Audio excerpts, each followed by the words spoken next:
As I was rewatching Stanley Kubrick's 1971 adaptation of A Clockwork Orange, I couldn't help but notice it reminded me of Dostoevsky's iconic 1886 novel Crime and Punishment.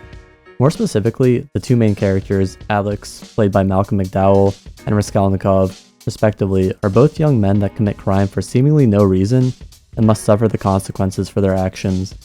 Spoilers for both works from here on out, and just to be clear, I will be showing footage of Crime and Punishment from the 1979 TV miniseries starring John Hurt, but I will discuss it purely in terms of the novel, while I will not be referencing the novel A Clockwork Orange by Anthony Burgess at all.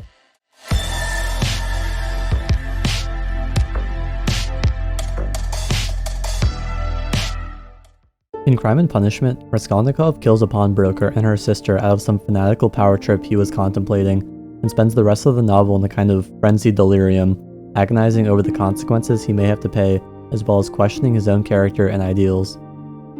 Similarly, Alex is a chaotic ne'er-do-well, committing heinous crimes such as rape and murder, all for his own hedonistic desires. What separates Alex from Raskolnikov is Alex was forced into prison as his punishment, as he ultimately never had any intention of any sort of moral reform, so he had to be brainwashed in order to reintegrate into society. However, Raskolnikov ultimately concludes that suffering is the only road to redemption, and opts to turn himself in, where he also faces a prison sentence. A Clockwork Orange seems to challenge this notion of beneficial suffering, as Alex's suffering is only a detriment, despite his change of attitude. So I will break this analysis into three parts: crime, punishment, and the role of suffering, to see if suffering really has any merits as a path to reform, and then I'll wrap it all up in a conclusion to see if there are any alternative solutions we may have for criminal reform.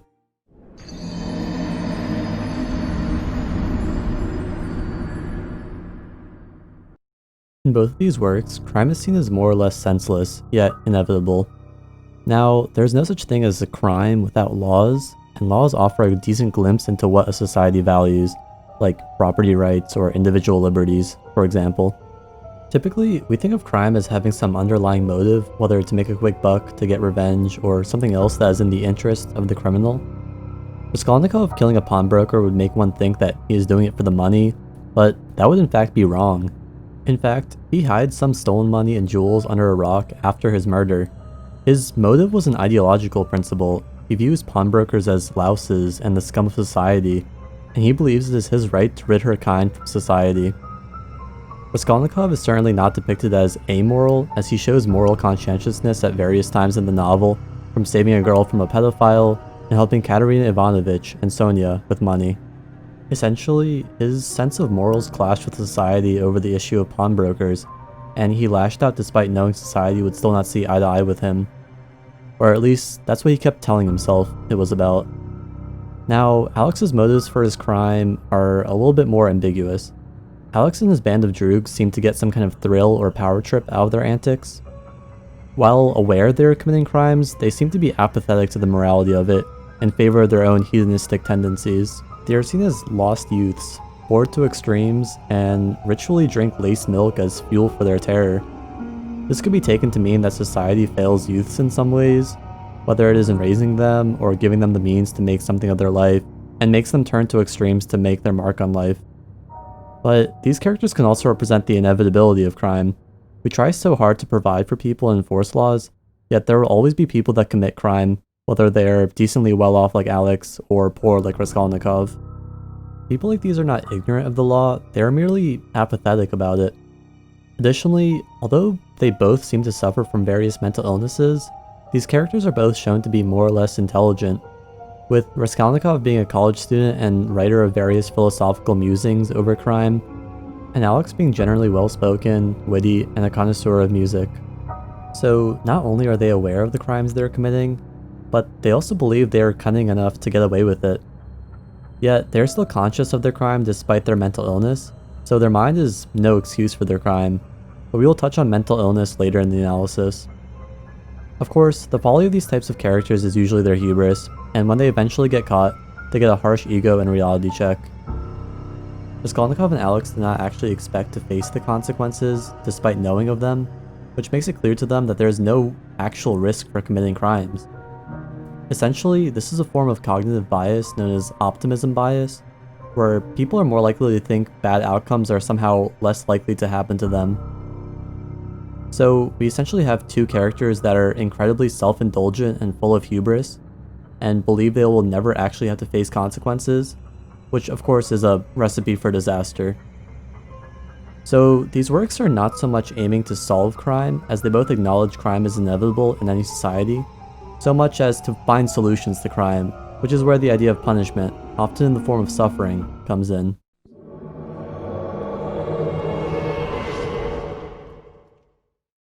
Fundamentally, the purpose of punishment is to ensure the crimes that a criminal commits do not happen again.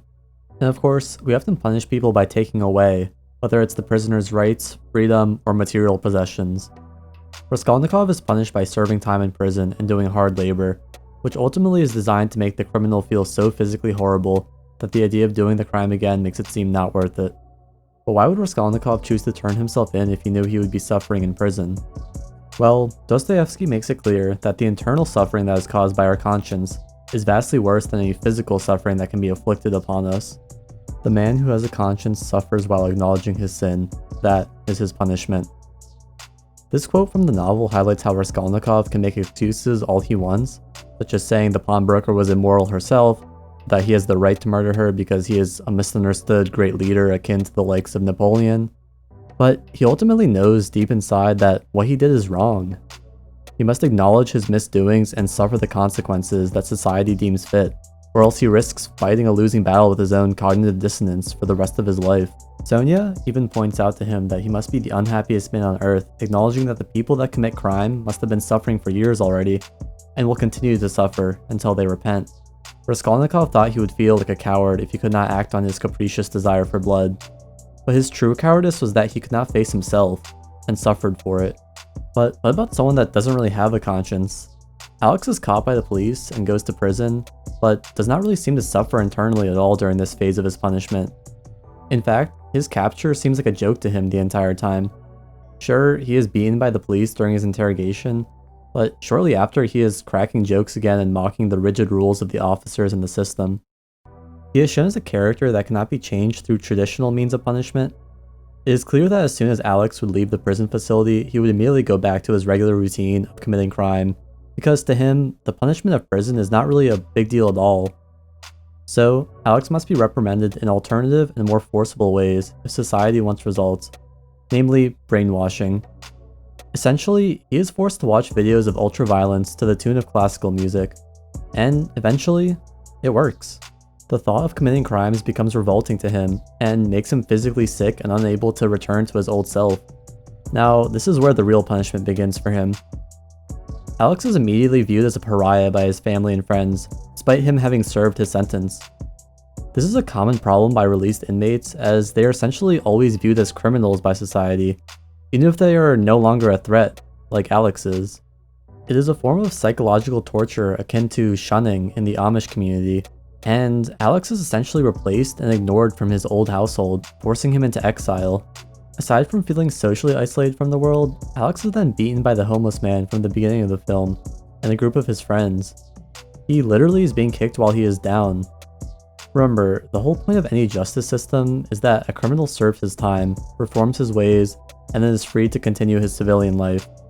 However, people are not so quick to give up on their angry and charged emotions, and view their revenge of Alex not so much as a crime in itself, but as a justified form of punishment, despite the fact that he already served his time. And this is shown not just by civilians themselves, but by the law enforcers as well. Even after Alex is attacked by the homeless people, the police officers that step in, that turn out to be his former friends that he bullied and berated, end up continuing the torture. They view their punishment as justified, as Alex treated them poorly in the past. But remember, police officers aren't the ones in charge of administering or deciding on the punishments.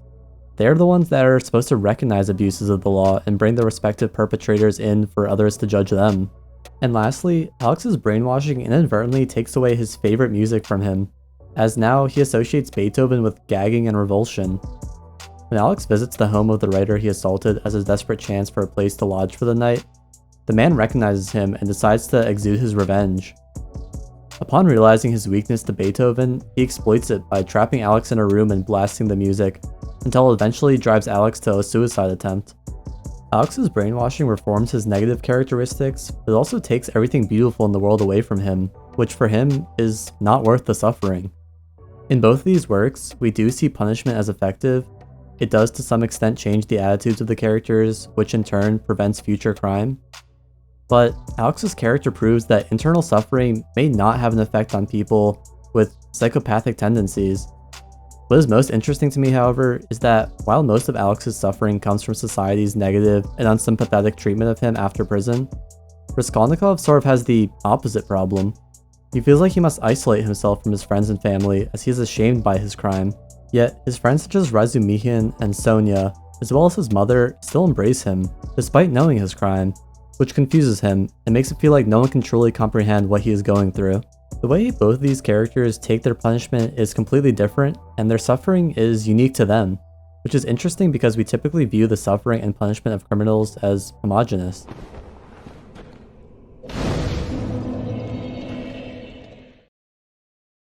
So, now that we have examined the crime and the punishment of both protagonists, what role did suffering play in their journey, and does it have any merits as a pathway to reform?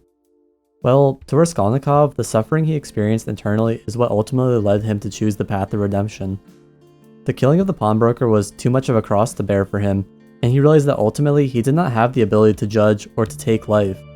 And speaking of bearing a cross, the theme of Christianity comes up a lot in the novel too. Of course, Jesus' suffering is known as a great sacrifice for humanity. In the same way, Raskolnikov's choice to turn himself in, even if it meant suffering in prison, ultimately leads to a benefit to the people, namely, a murderer was taken off the streets and justice was served. However, the choice of turning himself in is seen as self-motivated, as Raskolnikov ultimately wants to cure his own mental afflictions. But really, isn't he just trading in one form of suffering for another? Well, yes, but going to prison is a form of suffering that society deems worthy, as opposed to him agonizing over his crime internally while still freely walking the streets. In this way, suffering only seems to be redemptive if others choose the punishment for us, as we must relinquish some of our desire for control in favor of justice in the eyes of society. After all, if we commit the crime, how are we also supposed to determine for ourselves how much suffering is required to redeem ourselves? We never do find out whether Raskolnikov reforms himself by the end of the novel. All we know is that he suffers in prison, but he does have a renewed sense of optimism about the world. A life spent running from the law and really running from himself was ultimately pointless. He would lose his family, friends, homeland, and even his own mind. But going through prison would at least let him stay in his country and redeem himself to his friends and family, who he felt ashamed to associate with before he turned himself in. Crime and punishment doesn't guarantee that suffering reforms criminals, but it does seem to say it can humble us.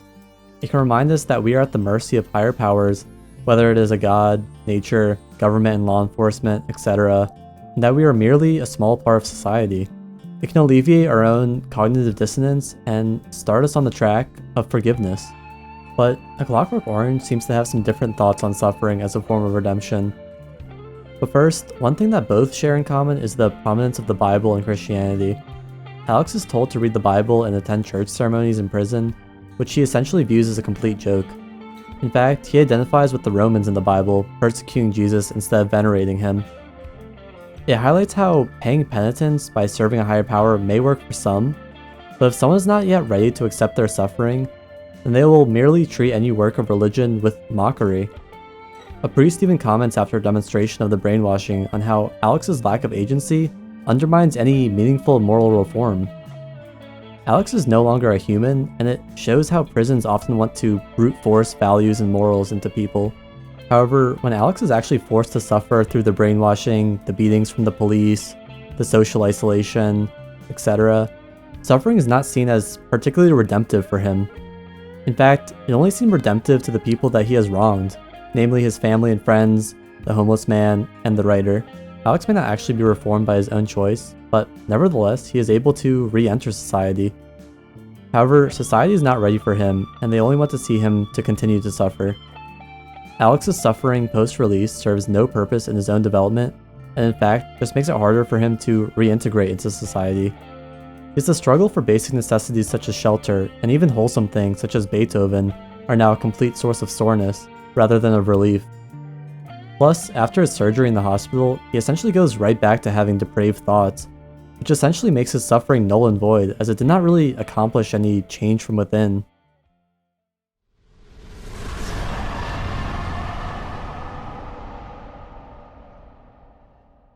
Overall, I think A Clockwork Orange de-romanticizes some of the ideas surrounding redemption by suffering.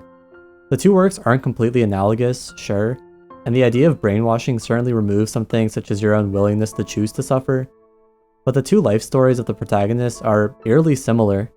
I think the one thing that is clear to me is that religion and suffering may only be parts of the road to redemption. Raskolnikov shows that acknowledging your own crimes and understanding why they are immoral and bad for society can alleviate your own anxiety and delusions. But in terms of actually rebuilding your own life after a crime, it may not be that easy. The characters in Alex's life show that some people have no limit for how much others should suffer, and they are ultimately not interested in seeing his redemption. And both works show a clear distinction in how choosing your own suffering is vastly superior in reform, as opposed to senseless suffering. Suffering is a complicated part of the cycle of crime and punishment, and it's important to remember that the victims of crimes are also the victims of suffering. Our justice system will try to dole out some form of suffering to perpetrators as some kind of compensation to suffering victims, but maybe it's time to start thinking of solutions to criminal justice that do not involve suffering. I mean, the idea of a criminal suffering in prison or even for the rest of their life for their crime may sound cathartic to us, especially for the most heinous offenses, but ultimately it is important to remember that what we really want is to lower crime recidivism, not cause senseless sadism.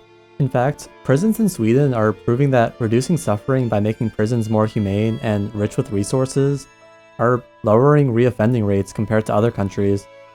It's a pretty interesting and radical approach to punishment, as instead of taking away, as I defined punishment at the start, they're actually giving more to prisoners.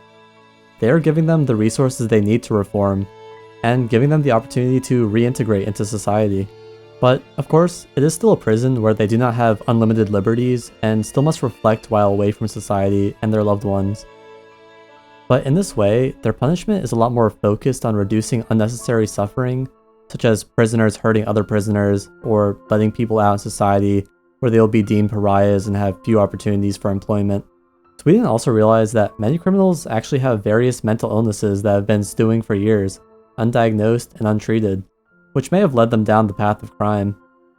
So instead of punishing people that are mentally ill that are already suffering from their mental illness, they treat them like people that will eventually reintegrate back into society, rather than a quote-unquote criminal. It's easy to focus on the suffering of the victims in Crime and Punishment and A Clockwork Orange, and thus only look at Raskolnikov and Alex with scorn. And of course, they should be viewed with scorn and punished, as the crimes of Raskolnikov as well as Alex are repugnant. But it is also important to remember that they are suffering from their own mental illnesses, and maybe if those could have been addressed, it could have prevented some of their violence. But of course, their mental faculties do not excuse their crimes, which is why something had to be done. And maybe the cycle of crime will never actually end, as both works make crime seem inevitable due to the disposition of some people in society. However, it almost seems like this vicious cycle where people who are suffering from various mental neuroses want other people to suffer, and then society immediately wants those perpetrators to suffer more. Both works immediately jump to some sort of punishment as their only path to redemption, while completely ignoring the other end of the spectrum, rehabilitation. I think rehabilitation is the one way to break the cycle of suffering, and ultimately redeem both criminals and establish justice for victims, while minimizing suffering. You see, a criminal's redemption arc is often in the eyes of the beholder.